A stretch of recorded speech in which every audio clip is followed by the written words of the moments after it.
All right. I'm going to get us started. Hello, everybody, and welcome to our fourth monthly iteration of Abortion Academy. My name is Amelia Bono. I use she, her pronouns, and I'm the executive director of Shout Your Abortion, which is a nationwide organization working to normalize abortion and elevate paths to access regardless of legality. We make resources, campaigns, and media intended to arm existing activists, create new ones, and foster collective participation in abortion access all over the country. And of course, a part of collective participation in abortion access, a fundamental part is knowing how to support each other and show up for one another as we are having abortions and helping each other have abortions. So Abortion Academy, these webinars are intended to be deeper dives into more nuanced topics within the abortion landscape. And each of these monthly webinars will be presented by one of our exceptionally brilliant colleagues whose work we want to introduce our larger audience to. And we hope that this will deepen your knowledge, propel your curiosity, and ultimately, connect some of the dots between what you're navigating regionally and what is happening at the national and international level, and to give you fresh ideas to take back into your work and your community. So audience members will be off camera and muted for security reasons, but we will have a format for you to ask questions throughout the presentation, which our speaker will begin answering after about 45 minutes of speaking. So when this Zoom, oh, sorry, that's not true anymore. You will not receive a survey. But this recording will be available after the session, as will the links that we drop into the chat. So today we are going to be hearing from Rachel Dyer, who is Executive Director at Exhale Pro Voice.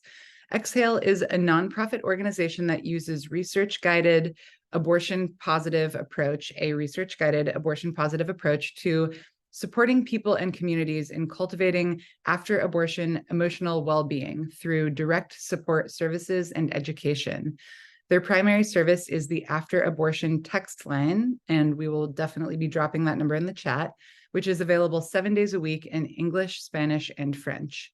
And Rachel's going to be talking to us about the relationship between abortion and mental health, abortions and mental health, and discuss what factors might impact someone's mental, emotional, spiritual, and relational well-being after their abortions, and also guide us into looking at our own abortion-related values and considering how these values might affect the way that we are able to show up and provide support to other people after their abortions. So with that, I'm going to hand it over to Rachel. Thank you so much, Amelia, and thank you so much to Shout Your Abortion for having Exhale Pro Voice here. We're very excited to talk about this topic because we know that speaking of nuance, this one can get a little complicated for us who are operating in the abortion space. So as Amelia said, Exhale Pro Voice is a nonprofit organization. We are providing support to people who have had abortions as well as their loved ones. We also provide services to people who are care providers, mental health providers, doulas, folks working in abortion clinics and spaces who are curious about how they can support their loved ones, patients, clients, folks that they're serving after their abortions or in the process of their abortions as well. I think the after abortion concept can get a little bit nebulous too, especially as we're thinking about medication abortions and SMA and things like that, where the process might be a little bit longer. But all that being said, yeah, Exhale Pro Voice has existed since 2000. We were founded in 2000 in the Bay Area of California. We've gone through a number of different iterations, but we currently serve the entire United States as well as Canada, providing this research-driven, abortion-positive support for people after their abortions. And I want to start off by saying speaking of the nuance and the complexity around this relationship, folks who are probably drawn to watching this training and who are monitoring their amazing emails and social media from Shout Your Abortion are probably folks who are very much in the pro-abortion rights space and might be a little like, the relationship between abortions and mental health, what exactly does that mean? We often hear that as more of a anti-abortion talking point. We often hear conversations and messages around this intersection more from that side of things. So in this conversation today, and in thinking about Exhale Pro Voice as a resource, we would like to throw a major wrench in that and really highlight that this is absolutely a resource for pro-abortion folks to be referring people to. A couple more things as well. So a bit of background on me. So my name is Rachel. I use she, her pronouns. I am Exhale Pro Voice's executive director. I am also, in another part of my life, a PhD student in counseling psychology. So I'm trained as both a psychotherapist and a researcher. So you're going to notice some things in this presentation that are a little bit reflective of my background as both a therapist and a researcher. So for example, in the title of this, you see the singular word abortion rather than abortions. A lot of research uses the singular abortion to talk about abortions. In general, we at Exhale try and talk about abortions in the plural because we know that people are having abortions. I have had an abortion myself. I am also well within my reproductive years and know that I could have abortions in the future. So we try and talk about that in the plural. This is reflective of my research background. Same thing with mental health. We're going to talk a little bit about the nuance between mental health, emotional health, psychological well-being, right? There's a lot of terms that we can use to describe what could functionally be the same thing, could also be very different things. So we're going to make sure we offer a little bit of clarity around that for you all today as well. Especially as we're busting some myths around the relationship between these things as well. Okay, so a little bit more about Exhale Pro Voice. So this is just a screenshot of our webpage. Here's our text line number. We will also share that with you in the chat or afterward. We are open 7 days a week, but not 24 hours. Again, available in the US and Canada. Because of the vendors that we use, we are currently not accessible. Our text line is not accessible in US territories. We are actively working with our vendor to expand access. And we are also working with some of our incredible volunteers. Exhale Pro Voice, by the way, completely volunteer-run organization. We run on a budget of about $60K. I am a volunteer. Everyone is a volunteer. So some of our amazing volunteers are working to expand our Spanish language and bilingual and bicultural counselor capacity. So as we are bringing on more US territories like Puerto Rico, for example, we're very excited about how we're going to be able to support them. Our text line counselors are peer counselors, so they are not therapists, they're not mental health clinicians. If they are, that is a hat that they take off when they step into their role as an Exhale text line counselor. They all receive about 30 hours of training. That includes didactic training as well as role plays and things like that. That training was put together by myself and my colleague who is in public health and the medical field. So we're really excited about the quality of care that we're able to provide folks who are reaching out to us. And we are, our primary referral source is clinics that are providing abortions. So we're a trusted resource for folks who are doing the amazing and necessary work of providing abortion care and trust us to be able to hold folks and give them a soft place to land if they need it afterward. I also want to define pro-voice for all of you as well. So this is a term that was coined by one of our founders. And at this point, we use this word to mean a non-judgmental approach to abortions that centers individual experiences. So rather than, for example, our values might say, people who have abortions feel great and happy afterwards. Our values might say people who have abortions feel complicated afterwards. Some people might say people who have abortions feel sad or regretful afterwards, right?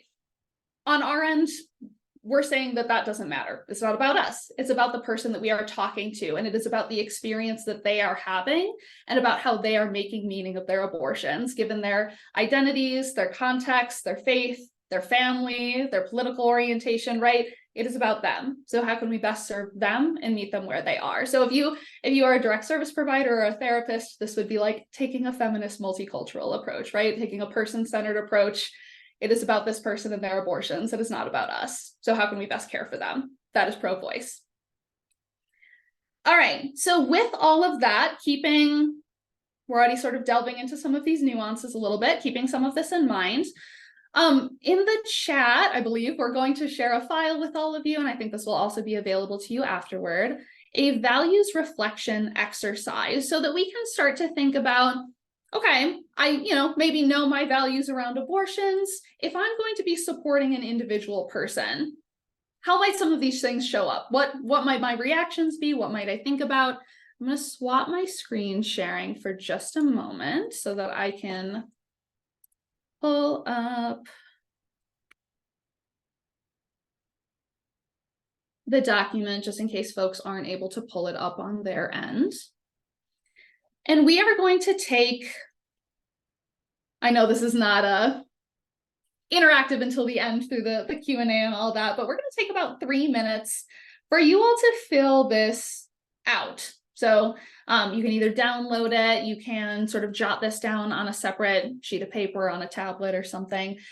I want you to look at these statements on the left-hand side, and then on the right-hand side, indicate to what extent you agree or disagree with these statements based on your gut reaction. So as humans, we are very much grounded in our values, and we might have a gut reaction to something where then we're like, ooh, that felt icky. What I actually meant was this.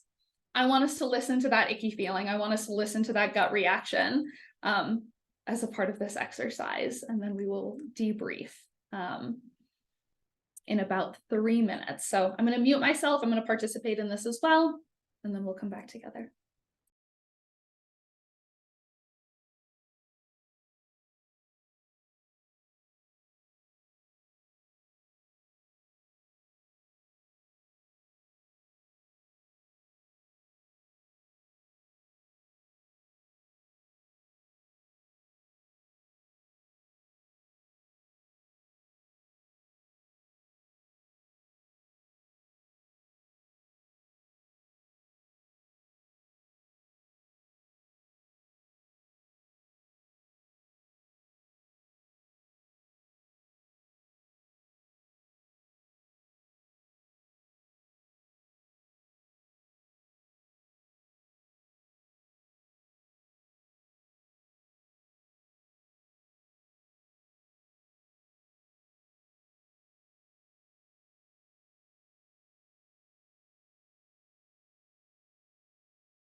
Okay, it's been about 3 minutes. You're still working on it, go ahead. I'm gonna just swap out our screen sharing for a moment.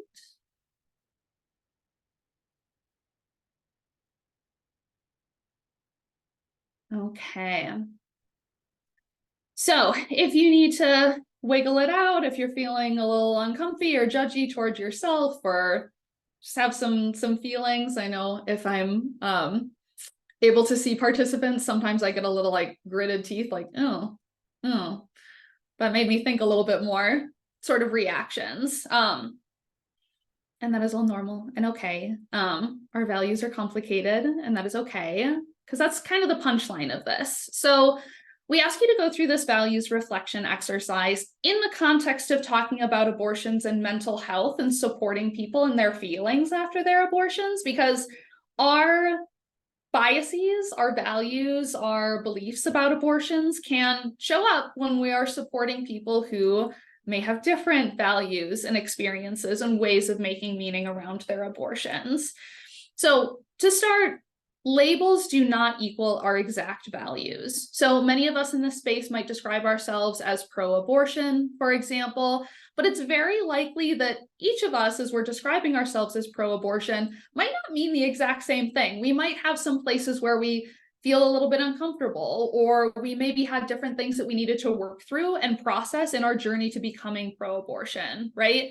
So when we're using these labels, that's not necessarily equating to us being on the exact same page, because abortions are messy, they're nuanced, they're not either or, right? Thinking about pro-abortion and anti-abortion, there's often a little bit more squish in there.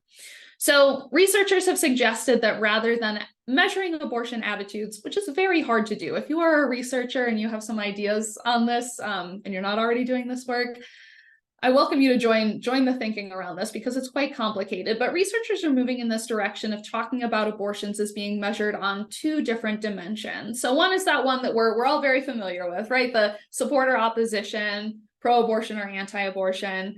But there's also another dimension, and this is supporting or opposing abortions given the circumstances surrounding the abortions.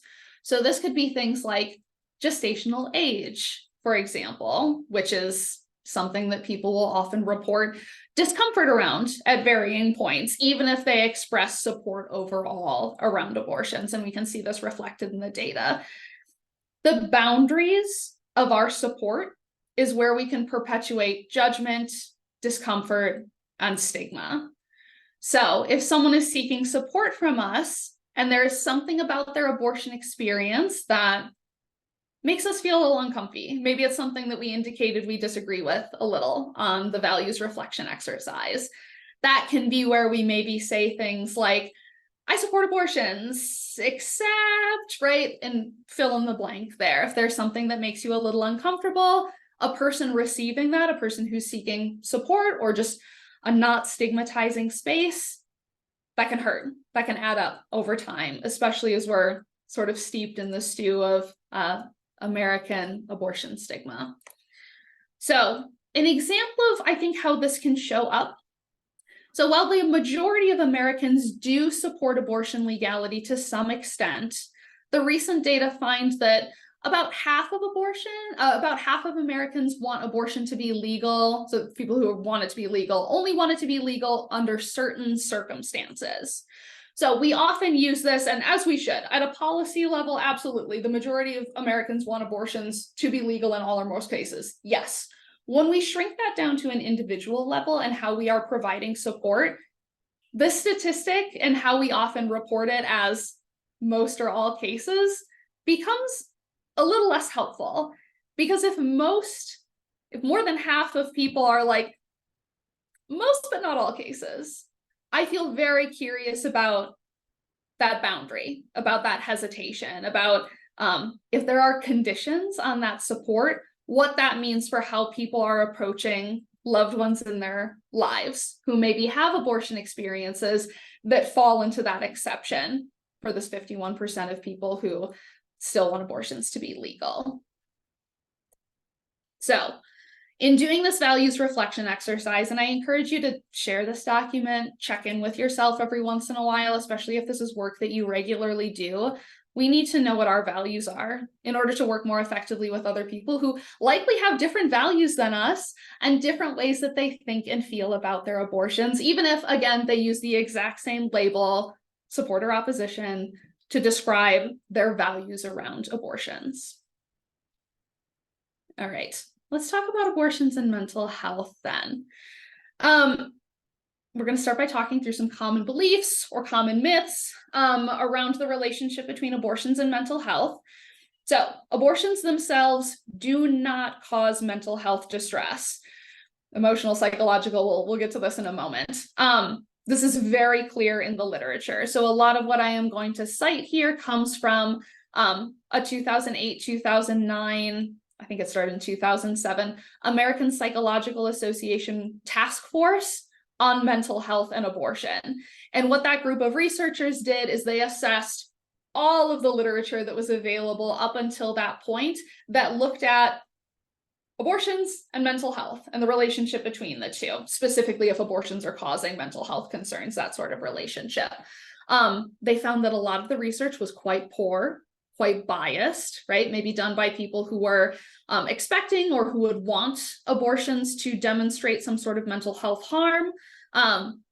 But they concluded, the researchers, in looking at the best research that was available, that abortions themselves do not cause mental health distress. So we want to be very clear about that. This is a myth that has been used to keep abortion stigmatized, difficult to access, and at times illegal. So the citation that I have here is from a wonderful book by a couple of political scientists talking about the relationship between abortions and mental health. Came during a time when the anti-abortion movement was realizing that their fetus-centered rhetoric, right, calling people murderers and things like that, saying that we need to protect unborn children, I'm using air quotes, wasn't working. People weren't resonating with that. So they added an additional tactic, which was the authors of that book call it women-centered anti-abortion rhetoric, pregnant person anti-abortion rhetoric.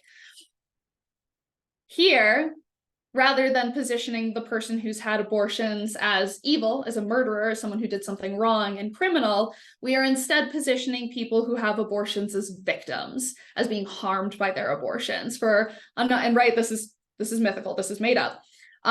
Physical health, mental health, right? So that's where we see some of the state-required abortion counseling, for example. Are you really sure that this is something that you want to do? You couldn't possibly understand the risks to your well-being. That is where we see some of this coming from. So this relationship was completely made up for political purposes. Very similarly, post-abortion syndrome, post-abortion stress syndrome, PASS, does not exist. This is a similarly made up syndrome for the exact same reasons during that exact same time period where we were sort of seeing a shift in anti-abortion tactics toward this sort of like paternalistic protection approach toward people having abortions. Post-abortion syndrome does not exist because, again, abortions do not cause mental health distress. They do not cause mental illnesses of any kind. This is very clear in the literature. So what did the APA Task Force on Mental Health and Abortion conclude? So again, this is a hot minute ago. So we're going to add a little bit more complexity to their conclusion here. So directly quoted from their report, among adult women who have an unplanned pregnancy, the relative risk of mental health problems is no greater if they have a single elective first trimester abortion than if they deliver that pregnancy. I want to pause and break this down a little bit. This sounds very specific, not because other abortions do cause mental health distress. This is a reflection of the literature that was available at the time. So for example, again, if you are a researcher, it would be more challenging to study, for example, minors who are having abortions, people under the age of 18 who are having abortions, than people who are adults. From a research perspective, that is more challenging to do for a number of different reasons. Much of the research that was available at the time was done on adults. The use of the word women. This is such a soapbox thing for me. Most people who are conducting research to this date have not well assessed people's gender identities. They have not assessed the gender identities of their participants in a way where it is open-ended. The participants might be able to describe their own genders. Some researchers might assume that because a participant was able to become pregnant and have abortions, that this means that they are a woman. We know that this is not true. And we cannot simply swap out the word woman or women when we are citing research because, one, we don't want to give researchers credit for something that they didn't do, which is assess gender identity effectively. And two, some statistics don't no longer make sense if you swap it out with people or people, like there's something there that we don't know if there's going to be differences between cis women and trans men having abortions, for example. Like there's some things that we can't clearly say. So that's why we see the gendered language of women here. That's why we retain this when we talk about it. We will talk about some of the complexities next around like planned and unplanned pregnancies, what that might mean for how we are making sense of the pregnancy, how we are seeing it. And then the single first trimester abortion, I'll circle back to elective in a second. Again, there was just and continues to be not a lot of research on people who've had more than one abortion. And similarly, there gets to be some research challenges studying abortions outside of the first trimester. This is shifting, but especially at the time in the research that they were looking at, that proved to be a bit more of a challenge. Elective is a word that we don't use anymore because abortions are not elective. If you want or need an abortion, that is essential care. I think that's something that we knew prior to COVID-19 especially, but we saw some of the words elective tossed around a little bit as a way to prevent abortions from happening during the start of the pandemic. So just to add a little bit of complexity to this conclusion, this was also a while ago, more than 10 years ago, that these findings were published, and we have a little bit more complexity that we can add to this now. So before I move on, here, the researchers concluded that having an abortion and giving birth were synonymous mental health wise, right? Same thing. Adding a little bit more complexity to this now, the Turnaway study is incredible. If you haven't looked into it, I would recommend just like Googling the Turnaway study. There's a book also that if you are not like me and don't want to read research papers, the book is really excellent. So this study, if you are unfamiliar with it, followed women, to the researchers' knowledge, cisgender women who were seeking abortions and were either able to have them when they were sought or who were turned away from seeking them, typically because of gestational age limitations in their state. So they found that among the participants in their study that were turned away from having abortions, that not being able to have the abortions that they wanted, needed, were seeking, that led to physical, mental health, relational health, and financial distress for the people that more often than not went on to give birth and add a child or another child to their families. There's also negative consequences for the children of people who are not able to have abortions as well. So rather than it being kind of a toss-up mental health-wise and well-being-wise, whether you give birth or have abortions, that's sort of a false comparison. We now know that if you need an abortion and you are not able to have it, your overall well-being, including your mental health, will suffer. So all of this to say, this does not mean that people who have abortions have no distress connected to their abortions, although many don't. We want to be very clear. Many people feel significant relief after having their abortions because oftentimes the pregnancy itself was the thing that was distressing, or the journey of needing to access the abortion was very stressful. And right, so a lot of people, their mental health improves after having abortions. Some people will experience distress or just some complicated feelings that they might want to talk with another person about. So for those people who are feeling like they need to talk about it, they are feeling some sort of way about their abortions, including distress, we need to consider that distress with a little bit more complexity and nuance, because again, abortions are not directly causing mental health concerns. So this is where we need to talk about, when I say mental health, what do I mean versus how might we think about this a little bit more broadly. When I say mental health, that's a little bit more encompassing of emotions, psychology, spirituality, even, although that can feel a little like sometimes that's included, sometimes not, depending on how we're thinking about it.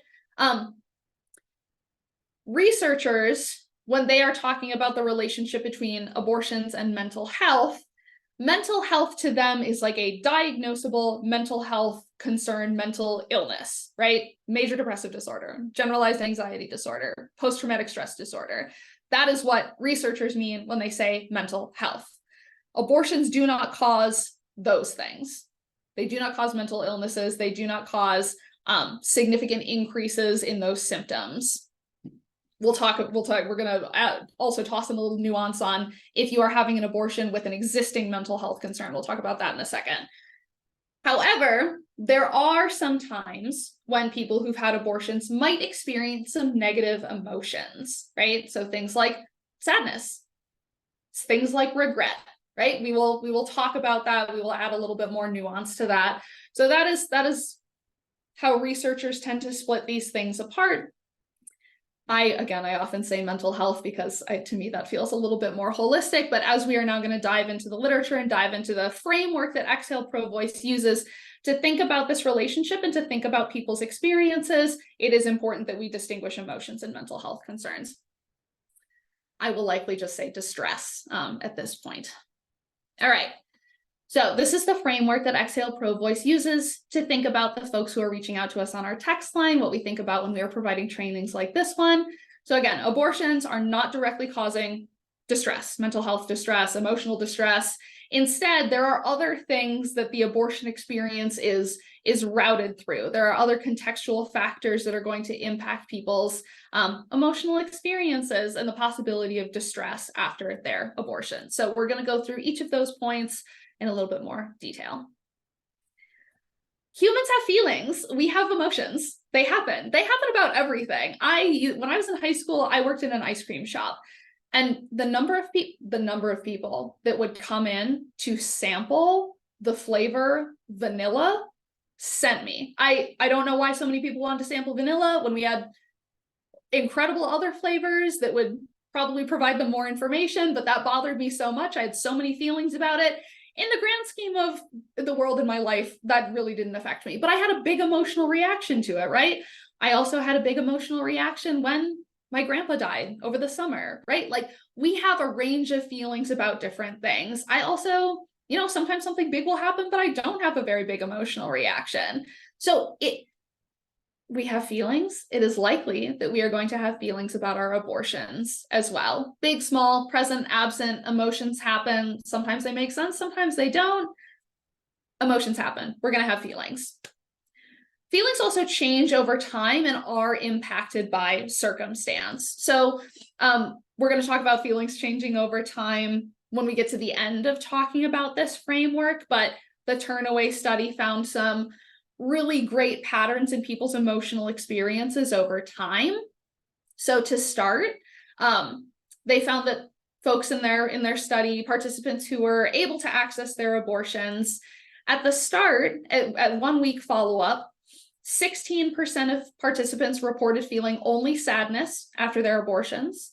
An additional 17% reported feeling sadness and some other emotion, right? So like some more like negative valence, more negative emotions, right? However, that changed as they continue to follow up with people over time.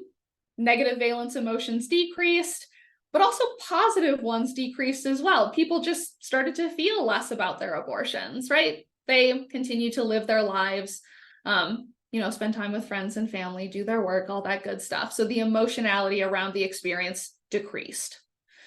Feelings are also impacted by circumstance. So, for example, we now know that if someone needs to travel out of state for their abortions, they're going to have more negative feelings about that experience. That is going to affect their well-being. It is going to increase feelings of stress and sadness and concern. And right, there's a lot that could possibly go into needing to travel, take time off of work, right? Find childcare. We'll talk about some of these stressors on the next slide as well. But those circumstances surrounding abortion access can cause distress.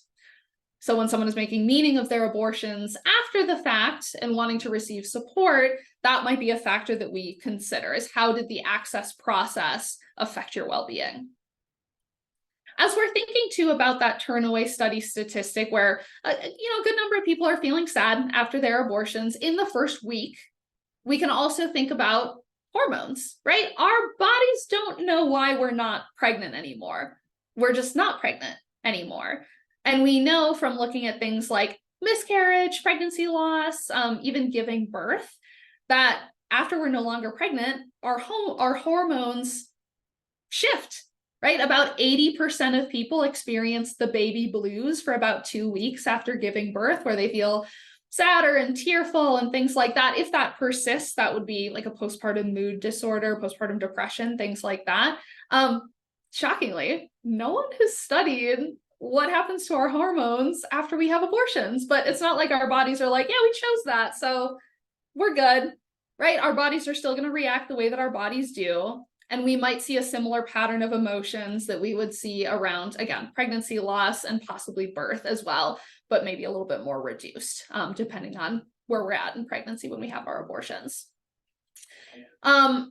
Similarly, okay, so if we have not similarly, I mentioned this on a previous slide. If someone is having an abortion, having abortions after being diagnosed with a mental health concern. So for example, let's say that someone has experienced trauma, has been diagnosed with post-traumatic stress disorder, for example.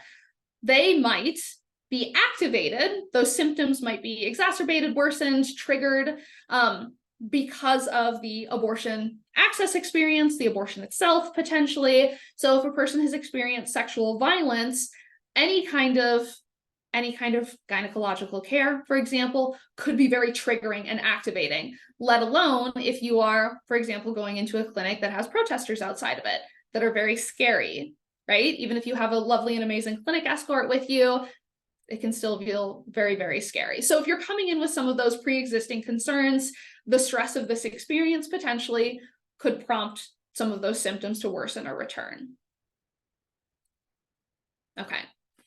So some additional stressors, I've already started to mention some of these, but if we're going to have feelings about our abortions, we're also certainly going to have feelings about these things too.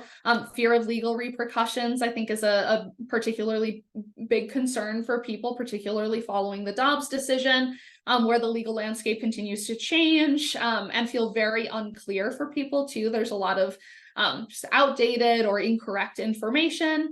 Having encountered a fake clinic or a crisis pregnancy center. So if you are experiencing shame, if you're experiencing having been shamed or judged for your decision or considering the option of having an abortion, that's not going to do wonders for your well-being. So we know that people who have encountered fake clinics are going to experience a little bit more distress around that. Even self-judgment, right? Like, I should have known better. I should have known that this wasn't a real clinic. I should have known that this wasn't the place that I was trying to go.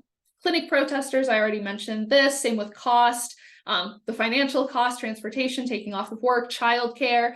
This also relates to privacy and concealment, where it could be very stressful to need to figure out how to tell someone in your life that you need them to watch your kids while you're going to be out of town for a few days without telling them why you're going to be out of town, or lying, right? Like, lying is kind of a heavy word to use here, but right, there's a lot of things that this can bring up for people. If you don't like to lie, if you want to be honest with your neighbor who's going to watch your kids, for example, if you're not sure how your neighbor feels about abortions, there's a lot of questions and a lot of stress that can arise here. Health myths. So if a person has had abortions and they now are struggling with infertility, for example, if they have breast cancer, sometimes people will, because of anti-abortion rhetoric, erroneously make connections between their abortion experience. So if I hadn't had an abortion, if I hadn't had abortions, I would be able to be pregnant right now, or I would already have children right now, for example. Some people will, rather than taking the erroneous scientific approach to this, will think like, I'm being punished by a higher power. I am being prevented from having children by God because I've had abortions. You can see where some distress might arise around that and where people might need some support. We already talked a bit about the Dobbs decision as well. And this is obviously not an exhaustive list, but is instead intended to illustrate what people might be experiencing. And I need to talk much faster. So I'm gonna kind of truck through some of this next stuff here. Decision difficulty. So we know, again, from that APA task force report, that mental health distress is more likely after abortions if the pregnancy is wanted, if there's a fetal abnormality or some other health concern, or if the abortion occurred later in pregnancy. So here we're typically thinking about termination for medical reasons, which in and of itself is a pretty complicated topic, because what exactly counts as a medical concern? Some people will feel that their medical concern is not enough to have warranted termination or abortion. I tend to switch to termination because people who've terminated for medical reasons tend to use that term rather than abortion.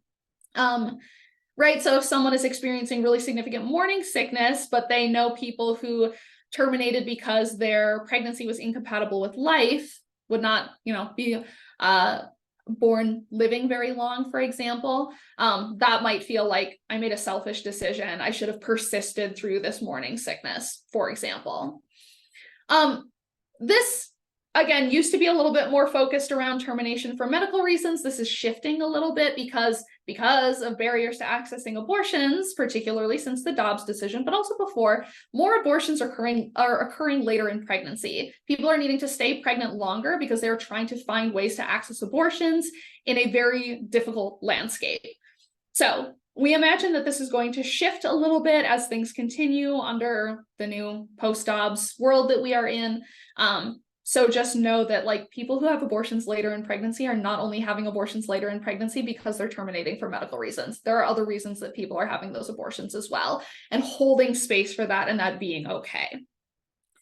Other decision difficulties could be things like finances. So if only I had more money, I would have continued this pregnancy, given birth, added a child to my family. That is going to look very different for different people, right? So also thinking about our own relationship with money and our own biases around finances, parenting concerns, right? So I am already taking care of my children, of my child, of my baby. It's not going to be possible for me to add a baby to my life right now, for example. Again, this is going to look different for different people. So thinking about our own biases around family structure and children and parenting, relationships. So if you are having difficulties with your partner, if you've recently separated from your partner, if your relationship structure is just not feeling stable enough to bring a child into your life, you might consider abortion. If in the absence of that, this is what I was trying to say, in the absence of relationship instability, you might have continued that pregnancy, given birth, had a child. Community and cultural values. So this could be things like my culture teaches me that I should build my family because, if I don't have children, then my language could be lost, for example. So having an abortion is potentially the loss of my culture continuing. COVID-19 was also a major consideration for people. If only the world was more stable and safe. There's also other considerations that particularly younger people are making around climate change, for example, and building or not building their families. Okay. And then lastly is the big one, which is abortion stigma and how abortion stigma can impact people's well-being after their abortions. I really like this general definition of stigma. It's not specific to abortions. We'll get to that in a second, but I think that this definition really, really fits for abortion. So to be stigmatized is to have a social identity or membership in some social category that raises doubts about one's full humanity. One is devalued, spoiled, or flawed in the eyes of others. And when I first read that definition, I teared up because it felt so fitting for abortions. And that says a little something about me, that I sometimes read scientific papers and definitions of things and tear up. But abortion stigma then has been defined specifically, and this gendered language, the little aside here, again, if you're a researcher, want to think about this more, a lot of abortion stigma and other research around why abortions are stigmatized is really grounded in like cisgender women's experiences and how we are understanding like sexism, for example. So a lot of this is very gendered language, and I think we need to do some work on throwing a wrench into that, or thinking about how we impose womanhood onto trans and non-binary and two-spirit people. It gets a little complicated. So this is gendered. So abortion stigma, a negative attribute ascribed to women who seek to terminate a pregnancy that marks them internally or externally as inferior to the ideals of womanhood. So this is where we get into the like sexism, etc. What is an ideal woman? In the United States, an ideal woman is probably white. She's probably well-educated, wealthy, heterosexual, cisgender, married to a man. She's well-educated, but certainly wants to be a parent, wants to be a mom specifically. She's certainly thin, able-bodied, has no mental health concerns, right? There's like a very specific ideal woman in the United States. So when we're thinking about abortion stigma, we also need to be thinking about how that intersects with other forms of oppression. I'm going fast because I know we're short on time. That's also a big topic. That could be a whole separate conversation of how abortion stigma maps onto other forms of oppression. So on an individual or an interpersonal level, we can think about abortion stigma in 3 different ways. So one is perceived stigma. So this would be where we know that we are living in a society and culture that really stigmatizes abortions. And so we might worry that the people around us, if they knew that we've had abortions, are going to judge us, are going to cause us harm, are going to reject us from our community, our family, our friendships, right? Even if someone doesn't say anything at all, even if a person never experiences any stigma directed toward them, it is an understanding that that is a possibility. Enacted stigma then would be experiencing that stigma. And that could be anything from, I once had a therapist tell me, no one wants to have an abortion. And I was like, Joy, I certainly did want to have my abortion. I really, really did. That was a thing that I wanted. Right? That could be one form of enacted stigma, all the way through not being allowed to continue to participate in your faith community, for example, being rejected directly by the people around you.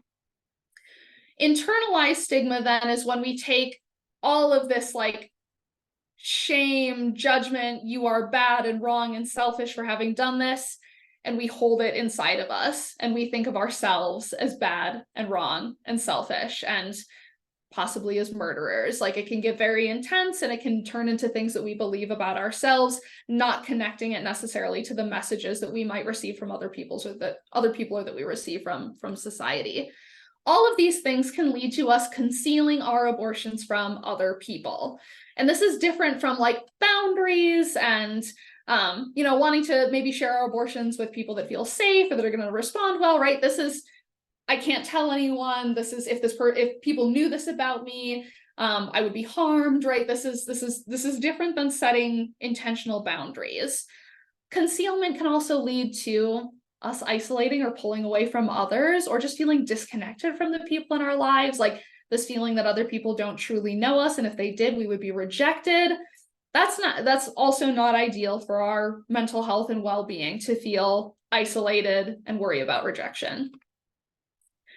Okay, so to toss a little bit of a twist onto our conversation about abortion stigma, this is actually a paper that I published with some of my friends, because again, this is who I am as a person. So abortion stigmas we've described as quite hostile, right? It talks about people who've had abortions as bad and wrong and selfish, right? They're very negative terms.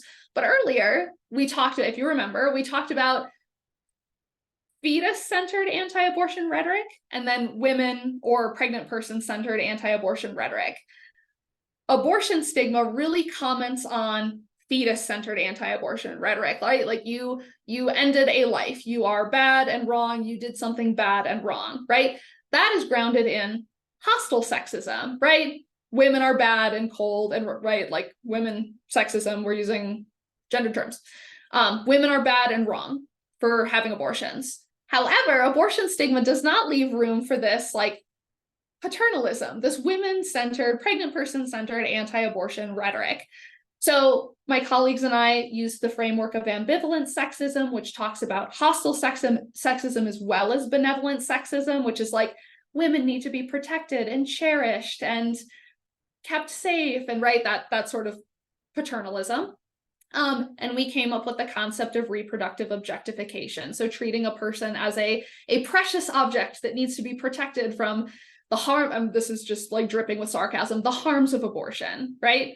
So this new concept we think is necessary if we're trying to understand how people are being affected by abortion stigma and other things, and also how people's anti-abortion attitudes are showing up and harming other people. So this is a very new concept, but it's being well received. And so now you don't need to go read this very dense theoretical paper. Reproductive objectification is a new thing we can think about as it affects people's well-being after their abortion. So again, abortions are not causing distress directly. We have feelings. Sometimes our abortion decisions are difficult, and that can lead to some negative emotions, and abortion stigma is harmful to us.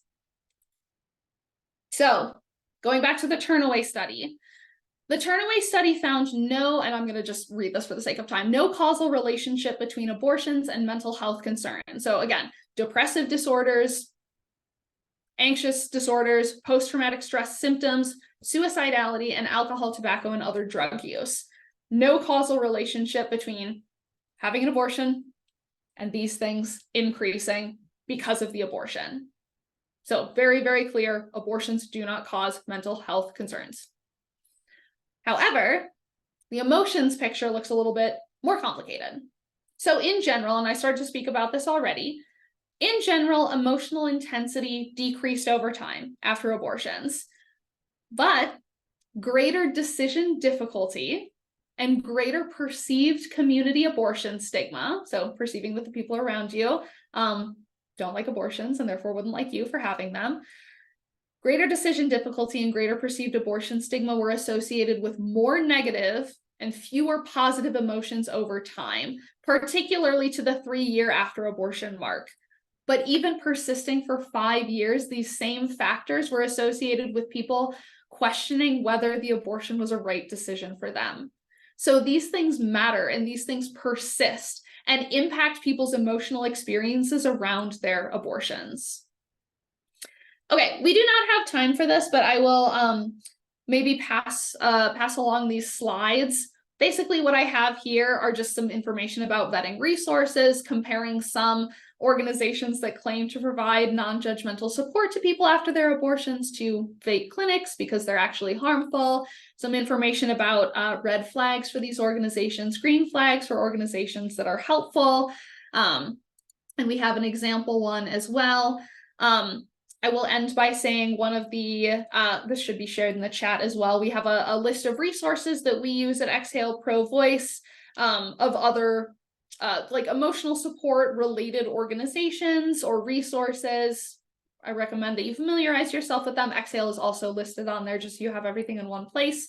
If you're looking for other resources, of course, using trusted websites, really vetting your resources. I want to give a shout out to ORS, the Online Abortion Resource Squad. They are amazing. They do exceptional work. Reach out to them if you have any questions outside of, in addition to the answer questions about emotions and referrals for emotional support organizations, but the resource sheet that you have should also be quite helpful. Okay, I'll end here by just saying again, Exhale Pro Voice is completely volunteer run. We run on an annual budget of about $60K.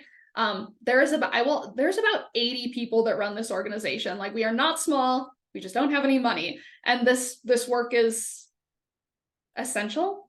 And I hope that feels clear now, that this resource matters and this resource needs to exist to support people after their abortions should they need it, because other people are doing the amazing work of helping people access their abortions, have the correct information, have the abortions themselves. Y'all are busy.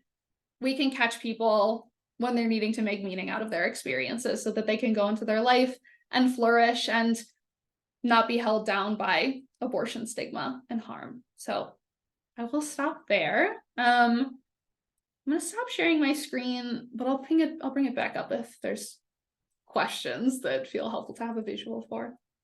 Yay, Rachel, that was so good. Thank you so much for that. Of course. SYA signal chat we were all very, as Tanya said, nerding out on your presentation. And yeah, I just want to thank you so much for your work. And I cannot imagine how many people how many people's lives you have transformed, and you are such a integral part of this movement, and that was just amazing. Thank you. I want to encourage folks to ask questions in the Q&A. I have a couple of questions to get us started while people are thinking and articulating. I don't know if you can answer this question, but it's something that I always forget to ask, and I can tell that you're a stats and research nerd. So I feel like if anyone might know, it might be you. But so obviously love your commitment to inclusive language, and obviously the question of it's not just about how we as advocates use or don't use gendered language. It's that the research is not taking people's identities into account and reflecting that in the language that researchers use. Yes. And my question is so 1 in 4 women has an abortion, that stat. Yeah. wonder, it feels clear to me that it is not accurate to say 1 in 4 people who can get pregnant will have an abortion, because not, because like not every person with a uterus is able to get pregnant. And also because that statistic, I believe, was not, it's like a textbook example of like people's identities were not considered in a nuanced way when making the stat. That is correct. I don't think that it's accurate either to say 1 in 4 people who has, or like people who can get pregnant or people who have a uterus. I think both is not accurate. Yeah. I mean, also, if we think about intersex people, like, or people who had a uterus and then don't have a uterus later. Exactly. So yeah. Am I correct that like what I usually say is 1 in 4 women has an abortion, and we know that people who aren't women have abortions as well, and that every gender has abortions. I usually offer like some caveat to that, but I don't know a better way to state that statistic, and I'm wondering if you do. Yeah, I think that would be the closest thing that I would say as well, because the actual and very uncomfortable answer is that we just don't know. Right. We just don't have the data because they were never collected with people's gender identities in mind. So I think citing the statistic as is, because we don't want to give the researchers credit for something that they didn't do. Yeah, totally. And also commenting on, the fact that all genders, many genders have abortions. Yeah. Sure. Of course. Yeah. I guess not cis men. Right. Yeah. All genders besides them. Right.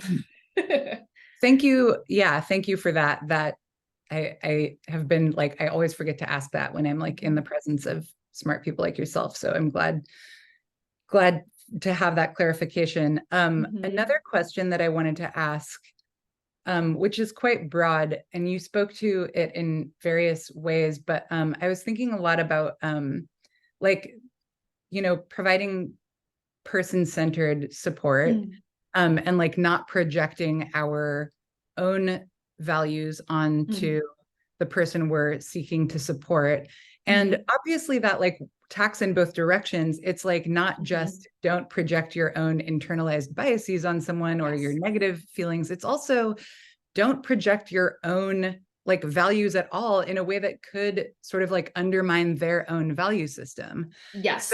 So like there's a way that you, I think, can be seeking to support someone in a way that's actually kind of like invalidating their value system. Like you can't just be like, have you tried doing feminism? It's awesome. Yes. And I guess I wonder if you could speak to how you can affirm someone if like what they're saying over and over to you is like, I feel bad, abortion is wrong, like something like that, or just like, like abortion is wrong, but I did it anyway, and I feel fucked up about that. Like, I assume that you're not going to tell them like, you're incorrect. Yes, absolutely. Yes. So I think I forget who said this, but at one point someone said in my presence, like, not everyone who has abortions are activists. And I think that, like, I think for those of us who are maybe coming from the like pro-abortion side of things, it's like, oh, right. Like, right. We need to think differently about how we're intervening at systems levels versus providing support to individuals, families, communities, right? Like it shifts a little bit. So for us, if someone, and we often get people who are texting into the Exhale text line, expressing something like this, or expressing like, I've been pro-abortion my whole life, but now I've had an abortion and I feel sad, and that feels wrong. Like I'm not supposed to feel sad, right? There's a bunch of different ways that this can show up. And so the discomfort and the pain and the struggling is something that we can comment on and we can notice. Right. That sounds really difficult. That sounds like you're having a really hard time, or I can hear that you're saying, or, I can read that you're saying really mean things to yourself about this experience. Tell me more about how you came to this decision. It sounds like you put a lot of thought and care into this, right? So we're not saying like you're wrong, but we're just reminding them with the example that you provided, like you thought about this. This wasn't on a whim, right? Without actually saying, without actually saying those things, but really holding space for those feelings, commenting on the feelings themselves rather than like an agenda or a way of thinking about this. And sometimes I think something that is uncomfortable for me, uncomfortable for our text line counselors, is sometimes people are like, we've been talking to them for an hour and they're still like, I think I made the wrong decision and I feel bad. I'm going to text back Mhm. tomorrow. And that can feel very, very challenging when people are still sort of being mean to themselves in that Yeah. way. Yeah. Right. Can you what might be a response if someone was just like straight up expressing regret, which like we know from the Turnaway study is Mm-hmm. incredibly rare Rare. Yes. over time. And also one thing that I just want to say, personal soapbox about the Turnaway study, which is obviously like incredibly compelling. Mm-hmm. Um, because like when do 95% of humans agree about anything I or have know. a similar emotional reaction to anything?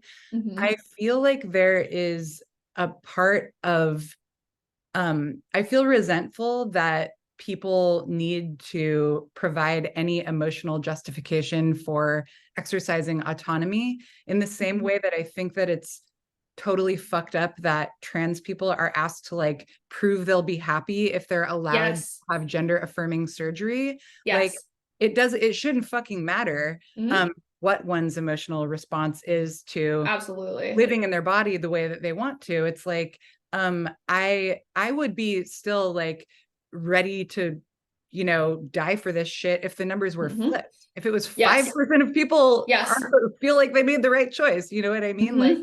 And so sometimes I feel like the reliance on that study feels like Mm-hmm. we're still just trying to talk people into it in a way that I'm over. um Yes. you know what I mean, like. Yeah. But that said, I think that one thing that this Turnaway study does that is super compelling is it separates the negative emotional effects of stigma and of abortion. Um, Mm-hmm. and, like, I guess I just wanted to hear you talk about like how you articulate that to people. Mm-hmm. Because again, it's like this thing where it's like people are not everyone is an activist and not everyone Yeah. like the people that are you're talking to are probably oftentimes not trying to like zoom out and look at sociological and political Mm-hmm. and rhetorical patterns. Mm-hmm. Like they're Mm-hmm. just feeling fucked up, you know what Yeah. I mean? So it's like, how do you encourage people to separate those things? Yes. It really depends on how they're initially showing up. So some people are like, I'm really worried about other people finding out about my abortion. Or some Mhm. people are saying, like, that would be a more, right? We're thinking about perceived stigma in that case. Some people are going Mhm. to reflect more internalized stigma where it's like, I made the wrong decision. This was bad Mhm. of me. I am a bad person. So we're going to approach those things a little bit differently. People who are reporting more like concern about other people finding out, but seem to Mhm. be more okay with the decision themselves, we might just Mhm. offer them this terminology. We might just, spend time talking about their feelings, hearing their story, and then maybe saying, like, everything that you're talking about is really reminding me of this idea of abortion stigma. Is that a term Mhm. that you've ever heard before? Mhm. Oftentimes people say no, and then we just Yeah. say, you know how the US tends to hate people who have abortions, and you know how we all just kind of know that, and then when we have Yeah. abortions we feel shitty for having abortions because of that. And most people are like, whoa, yes, that makes sense, and that makes sense why I would feel bad having Yeah. had this experience in a context where that experience is framed so negatively, has so Yeah. much stigma attached to it. For people who are having a more internalized experience, Mhm. typically we're not sharing that information because it's instead we're staying with them in their Right. feelings. We're having them like sort of build up like a sense of care for themselves again. We're helping them regulate their feelings in the moment if things are feeling really overwhelming, or if they're, I'm not able to get Mhm. out of bed, it's been hard to go back to work, it's hard for me to take care of my kids because I feel so guilty. Mhm. um we're going to stay with them in their feelings because that's feeling a little bit more like they need to stabilize almost before they're ready to receive some of that information. Exhale Totally. doesn't provide like ongoing care either. Each new Mhm. conversation is a new conversation. We don't know if a person's texted us before. So um that tends to be the approach. People with more internalized stigma presentations typically Sure. need more immediate support to ground. Does that answer your Yeah. question? Yeah, Yeah. absolutely. Yeah. So like years ago before SYA started, I was in school like working towards a master's in clinical mental health counseling, and I Mm-hmm. was a phone worker at what was called the King County Crisis Clinic. So it's a hotline that supports people who are going through self-identified crisis. It like, kind of colloquially is called a suicide hotline, although certainly not all callers are suicidal. But I'm struck by like how much of what you're talking about is just like, it's just like good active listening, how to show up for people in a way that really transcends abortion. And it's a skill that I just fucking wish I could make rain from the sky. Me too. Like, and Yes. One question that I have that's like specific though is I know that y'all don't provide like ongoing support or like therapy, and you want to like not get pulled into that level of dialogue with someone because you can't continue to show up for that someone in that way, and it's just not appropriate. So I assume that at some point you are often like encouraging someone to seek other support in the form of therapy or other resources. And I'm wondering how you do that, considering you're a national org and often resources are so localized. Yes, that's a great question. So first I'll say too, most people don't end up needing a referral from us for therapy. Most people either find support in their life to be okay or us to be like sufficient for what they're needing. People who do want ongoing support, especially because like, and this is very good, we have switched from like very much stigmatizing mental health. Mental health is still stigmatized, but to this sort of like everyone should be in therapy all the time. Oh yeah, totally. Which, as a therapist, I do disagree with that actually. But there is and this is on the resource document that has been shared, but I can also pop it into the chat now. There is an organization that I and Exhale partnered with to help start. It's called Pro-Choice Therapists. Oh, amazing. And this is it just started in May, so it's pretty small still, but if you have any therapists that want to be listed on this directory, you are trained, you are vetted before you are listed on the directory. This is the dream. I was so hyped that someone was doing this. Ashley Sweets, she's like incredible work. So yes, please share this information as well.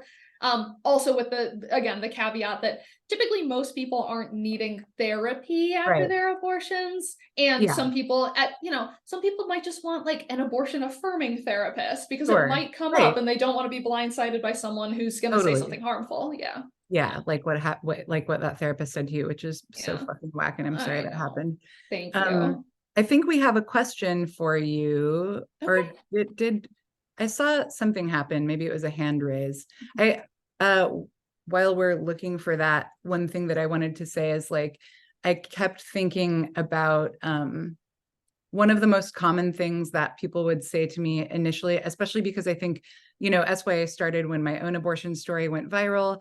I felt I felt just galvanized in an ultra positive way, totally uncomplicated, just stoked.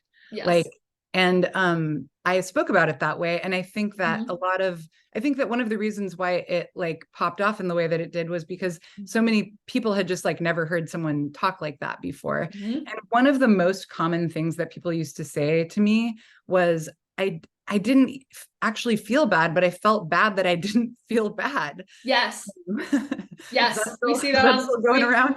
Yep, we see that on the text line very often. Yes, it's like I thought I should feel bad, but I feel great, and I feel bad, but I feel great. Right. Okay, so it was not a question. It was just hype from a therapist / doula saying thank you both. So that's cool. Great, thank you. This really was just like such a loving and practical, and like just I love the balance of just like feels and tools and research and vibes and I guess like last question, if nobody has anything else. Oh wait, maybe there is one. So someone is asking, I'm curious if there's a group or society for pro-choice researchers, like how there's medical students for choice. Yeah, that's a great question. So my sense of that is that is primarily hold on. Oh, that's not gonna, will this show up in the chat? The Society of Family Planning is primarily where that is going to be living. That started primarily as an organization for medical providers and researchers. most people who are doing abortion related research are like sociologists, demographers, things like Mhm. that. Like there's a lot of like Right. population level work. Oh my gosh, if you are a psychologist or at all in the mental health field and at all have any interest in research, Mhm. please, please, please, please, please do this. Yeah. Please do this with me. There's like literally 5 of us who are clinicians, like Yeah. clinicians and researchers studying abortion. So few. It is Yeah. very troubling to me, but the Society of Family Planning is a good place to start. SFP is having their annual conference in Seattle at the end of October, where I live and other SYS staff members live. So if you're going to be there, holler at us.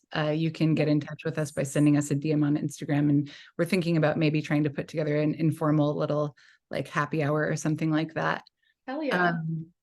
I guess like my last question, if nobody else has burning questions, is how can we as advocates support you?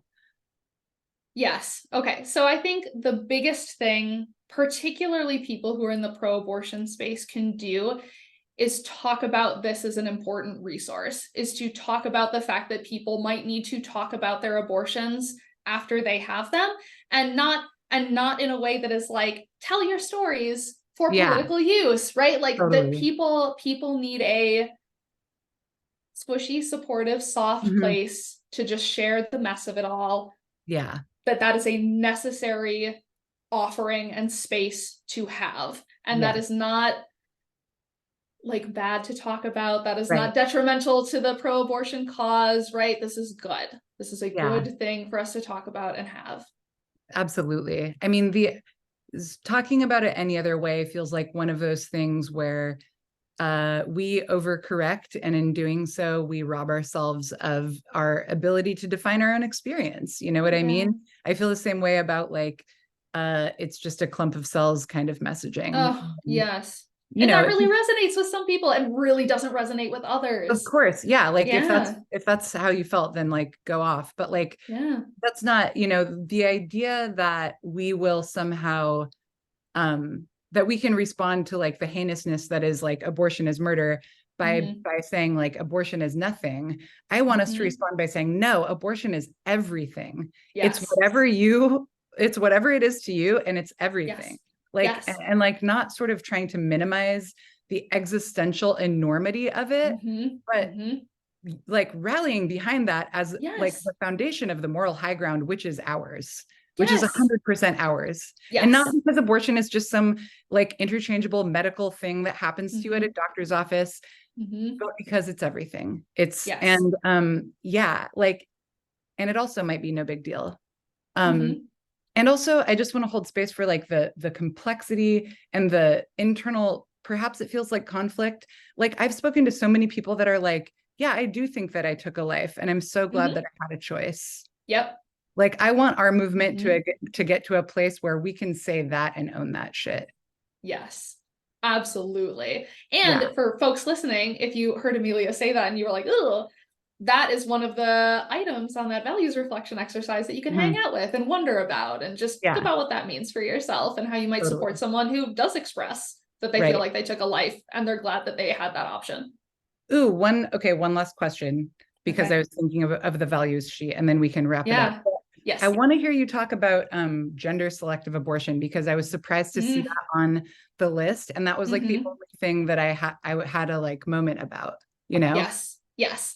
So how the values reflection exercise was constructed was by thinking about the things that either people often like talk about or mention as they're sort of contending with their own abortion values, or what we see in often anti-abortion like legislation Right. and efforts. So Right. people often cite gender selective abortion or Yeah. race selective abortion or like ability selective abortion as something that feels like a line for them or a point of Sure. discomfort for them. So we include that on there to sort of make reference to that, to see if that prompts anything for anyone. Yeah. Totally. But like in terms of I guess in terms of your own feeling about, not like your own feeling about the morality of that, but what I usually say is like that doesn't like No. happen, No. right? Like No, it doesn't. that's a fake problem. Correct. Yes. No, yes, that's not a real problem. Yes. Yeah. And I I think mean, when certainly people it's, yeah, it's a thing that happens rampantly in like worldwide Yes. context, but Yes. it's not, We it would be considered medically unethical for doctors to do that here. correct. Yes. Yeah, And I think part of including that too is like prompting even just the idea that like some type of abortion could make you feel uncomfortable. totally. Like even Yeah, if you like yeah, if you went through the values reflection and you were like, that was all great. I didn't have a single feeling yeah. about any of that. Or maybe there was, like you mentioned, one thing that was like, oh, this is like kind of a sticking point to me. That to me feels like the door is peeking open for like maybe the gender selective abortion isn't going to be the thing that causes me distress, but maybe there are some things, if that Mhm. distress is still prompted when I'm thinking about certain kinds of abortions, Sure. that I can explore or reflect on. Yeah, Yeah. absolutely. Mm-hmm. Oh man, I wish I could like make, I wish that all mental health professionals had your, like, I wish that you could just teach every one of them what you just taught us. Um, and it's such a, like, the fact that so many do not have that level of fluency with something that is so fucking common. I remember when I was like in grad school and I had just had an abortion and I was like, hey, everybody, I just had an abortion. And it was like Yeah. constant record scratch moments. Oh yeah. And I was like, you guys are going to have to figure this out. Like, Yes. Yeah. totally a thing. The Yeah. American Psychological Association does not require that psychologists and graduate students take any human sexuality courses, any Cool. training on sexuality, Cool. reproduction, nothing. Seems I fine. No one has like I'm stuff with sex. no, not at all. Certainly doesn't come up in therapy. I'm Yeah. applying for faculty jobs right now so that I can hopefully train and Hell have a yeah. hand in improving this in the mental health field because it is buck wild out here and it doesn't need to be. Super buck wild. Yeah. Well, thank you for this beautiful presentation. Thank you for your work. We will shout about you from the rooftops, Thank about the you. importance of this work. And thank you for holding all of those people that you hold. Mhm. And yeah, just thanks for spending time with us. We love Yes. and appreciate you. Thank you so much for having me and for having Exhale. We're so grateful, and thank you for everyone who watched live and who will watch this recording back. We appreciate it. Yay. Okay. And now there will be a survey. I was lying when I said there wouldn't. We love data. We love data. There you go. Okay. Bye, everybody. Although, Rachel, you can stay on for a moment if you want. Sure. Are we done? Is it over? Still Looks like people are leaving. um, I guess I can stop it. Yeah, I'm gonna close this out. Okay. That was truly so wonderful. Really, really appreciate it. Good. It's such a great presentation. You're so great. Thank you. Felt so accessible and like just, yeah, just really beautiful work. I appreciate that. I usually have a lot of audience participation, so that was kind of weird for me to be like, I'm talking Yeah, for 45 totally. minutes, but good. I'm glad that it still felt good. No, it felt awesome. And I mean, Good. there were like 25 people there and it was like the same number the whole time. So like you lost one. And they hung out for lots of the talking part. Most people hung out for the talking part too. That's great. Yeah. Good. I'm Yeah. glad that this was compelling and Yeah. kept people around. It was beautiful. Thank you. Let us know how we can support and yeah, just thanks and Yeah. high fives. Thank you so much again for having us, truly. And we're volunteer run, so this is always like, I'm like, I have big dreams and ideas, but at some point would love to talk with you all about like some of the more like nuanced abortion stories that you all share. Would love to like, I don't know, do something exhaley around that, or like, here's a resource, or I don't know. I don't actually know what this is, but I feel like there's a cool thing we could talk about at some point. One thing that we talked about like fairly recently with, we're retooling our website and it's going to be very beautiful. We're excited. One of the things that we've been thinking about is whether there might be a way for us to like tag stories in certain ways so that someone could go like look for later abortion or something like that. We're doing that right now. We're working that on our website too. Yes. Oh, wow. How are you guys going to do that? Because we were like, our web developer was like, this is a situation where AI might help. But we were like, that seems like, I don't, I don't like that. yeah, I don't like that either. Y'all have profoundly more stories than we do. Mhm. Our website person is literally going through and like Doing it manually. yeah, like qualitatively like Yeah. coding it basically. Yeah. Yeah. So Okay. that's Gotcha. our approach. But I can Yeah. also reach out to her and see if she has like a process that she could share just to like provide a little bit more structure around that, if that would be helpful. I mean, we can circle back to you. I think that we're like, Okay. that was just mentioned a while back and we're like kind of in the weeds. So I don't think that we're like at that point yet, but it's nice to know Okay. that you're thinking about it, and we'll definitely Yeah. ask if we come back to it.